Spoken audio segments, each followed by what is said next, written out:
Friends, welcome back BBBN online class. आज हम पढ़ेंगे षोडश पाठ है कति प्राणिनः सन्ति, यानी षोडश यानी पाठ नंबर 16। कति प्राणिनः सन्ति यानी कितने प्राणी हैं, कितने जीव हैं, उनके बारे में इसमें बताया गया है।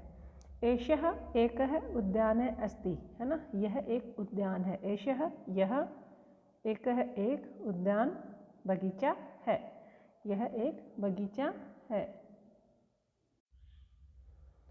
अत्र एकः पक्षीराजः मयूरः अस्ति, है ना। अत्र यानी यहाँ, एक यानी एक, पक्षीराजः मयूर, पक्षीराज मयूर है ना। मयूर को पक्षीराज बोला गया है, तो यहाँ एक पक्षीराज, पक्षियों का राजा मयूर है। ये जो अध्याय है, षोडश पाठ है, ये आपका संख्यावाची पाठ है। इसमें संख्या ही बताई गई है, तो संख्याओं को बताने के लिए इसमें ये पशु पक्षियों को जोड़ दिया गया है। कति प्राणिनः सन्ति, है ना। तो इसमें मुख्य रूप से क्या है, संख्या याद करनी है और जो भी पक्षी हैं उनका आपको संस्कृत में नाम याद करना है, ठीक है। तो यह एक पक्षीराज है। पक्षीराज कौन होता है? मयूर। द्वौ प्रभात सूचकौ कुक्कुटौ स्तः, द्वौ यानी दो, ये भी पता चल गया होगा। द्वौ किसके लिए आता है? पुल्लिंग के लिए आता है। द्वे स्त्रीलिंग के लिए और द्वे नपुंसकलिंग के भी लिए, है ना। द्वौ, द्वे, द्वे। इन्हें संख्यावाची जब आपको गणना गिनती पढ़ाई थी तब आपको बताया था। तो प्रभात सूचकौ यानी सुबह की, सुबह जब होती है तो उसकी सूचना देने वालों को क्या बोलते हैं? प्रभात सूचकौ। तो वो कौन होते हैं? कुक्कुटौ स्तः, कुक्कुटौ यानी दो मुर्गे। तो जो मुर्गे होते हैं सुबह सुबह बांग देते हैं, तो वह प्रभात सूचक माने जाते हैं, सुबह सुबह की सूचना देते हैं। वो सुबह सुबह अपनी आवाज़ में बोलते हैं, तो इसका मतलब सुबह हो गई है। त्रयः जागरूकः काकाः सन्ति, और त्रय यानी तीन, जागरूक रहने वाले कौवे हैं। कौवे जागरूक रहते हैं, हर वक्त काँव काँव करते रहते हैं, एक्टिव होते हैं वो।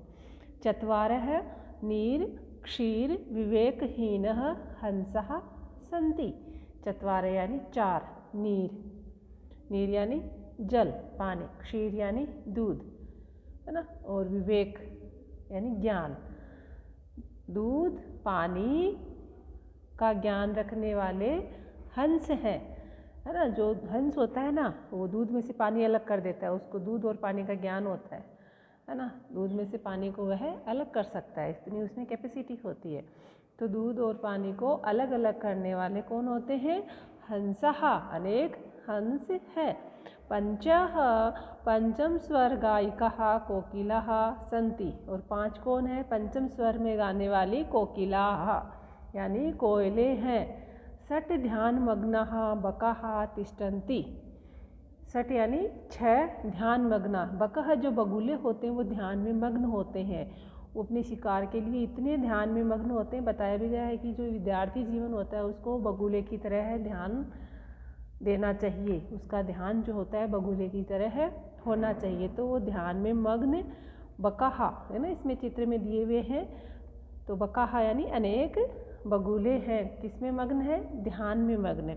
सप्त शब्द अनुकरण प्रियाः सुकाः सन्ति, हम जो कोई शब्द बोल देते हैं उसका अनुकरण कौन करता है? तोते करते हैं ना, हम जो बोलते हैं वही वो बोल देते हैं। तो वो कितने हैं? सात, सात है शब्द अनुकरण प्रिय, यानी हमारे शब्दों का अनुकरण करने वाले, हमारे हम जो भी बोलते हैं उसके पीछे बोलने वाले सुकाः यानी तोते हैं। अष्ट, अष्ट यानी आठ, अष्ट पत्र वाहका कपोतः सन्ति, जब हमारे डाकिया वगैरह अवेलेबल नहीं थे उस टाइम पे, जब चलन नहीं था, तो क्या कबूतर चिट्ठी का आदान प्रदान करते थे, ले जाते थे, तो इनको क्या बोला गया है? पत्र वाहका। तो ये कितने हैं? आठ है, अष्ट यानी आठ। तो अष्ट पत्र वाहकाः कपोतः यानी कबूतर सन्ति है। नव संगीत निपुणाः सारिकाः सन्ति, है ना। सारिका क्या होती है? मैना होती है, वो संगीत में निपुण होती है, बहुत अच्छा संगीत गाती है मैना, और कोयल भी उसको बोल सकते हैं मैना। नव संगीत निपुणाः सारिकाः अस्ति, वो कितनी है संगीत में निपुण जो है? मैना नव यानी 9। फिर है 10 दिवाभिताः उल्लूकाः सन्ति, यानी जो 10 हैं वो कौन से हैं? दिन से भीत यानी डरे हुए, जो उजाले से डरते हैं, दिन से डरते हैं, वो कौन होते हैं? उल्लूक यानी उल्लू। वो कितने हैं? 10 दिवाभिताः उल्लूकाः सन्ति। तो ये जो छोटा सा ही चैप्टर है आपका, इसका हर एक शब्द का आपको अर्थ याद करना है। नहीं समझ में आए तो आप मुझसे पूछिए, है ना। एषः एक उद्यान अस्ति, यह एक बगीचा है। अत्र एकः पक्षीराज मयूर अस्ति, यहाँ एक पक्षियों का राजा पक्षीराज मयूर यानी मोर है। द्वौ प्रभात सूचकौ कुक्कुटौ स्तः, 2 प्रभात सुबह की सूचना देने वाले कुक्कुट हैं अर्थात मुर्गे हैं। त्रये जागरूकाः काका सन्ति, 3 जागरूक यानी एक्टिव जागरूक रहने वाले कौवे हैं। चत्वारः नीर क्षीर विवेकहीन हंसा सन्ति, है ना। तो विवेकीन जो 4 हैं वो क्या हैं? बगुले हैं, जो दूध और पानी का ज्ञान रखने वाले हैं। पंच यानी 5 जो है स्वर कोकिलाएँ हैं, जो पंचम स्वर में गाने वाली हैं। षट ध्यान मग्न, ध्यान में रत, ध्यान में मग्न बगुले हैं। सप्त कौन है? 7 हैं तोते, है ना। शब्द अनुकरण प्रियः शुकाः सन्ति, यानी 7 तोते हैं।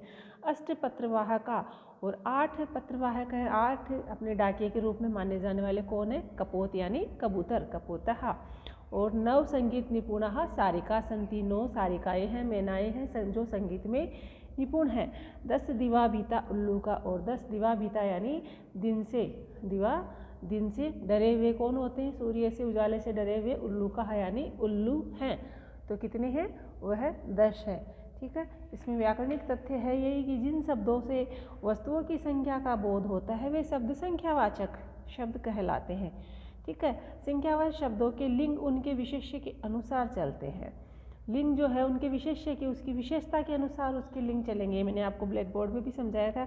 1 से 4 तक के संख्यावाचक शब्दों के रूप तीनों लिंगों में विभक्त होते हैं। मैंने बताया था पुल्लिंग 1 से 4 तक की जो गिनती है वो संख्यावाची पुल्लिंग, स्त्रीलिंग, नपुंसक लिंग के अनुसार आएगी। मैंने बताया था जैसे एकः, एकौ, एकः, है ना, इस प्रकार आता है।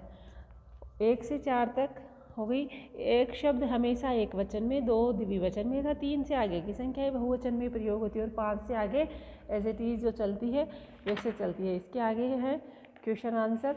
मैं आजकल आपको ये कमी करवा रही हूँ क्वेश्चन आंसर की, आप खुद करने की कोशिश करें और करवाऊँगी। हालांकि मैं सारे एक भी नहीं छोड़ूंगी, लेकिन मैं ये देखना चाहती हूँ कि आप चैप्टर को अच्छे से पढ़ते हैं, नहीं आप कितना अच्छे से उसको कर पाते हैं। ठीक है। क्वेश्चन आंसर हम करेंगे अगले वीडियो में। Okay, bye, thank you.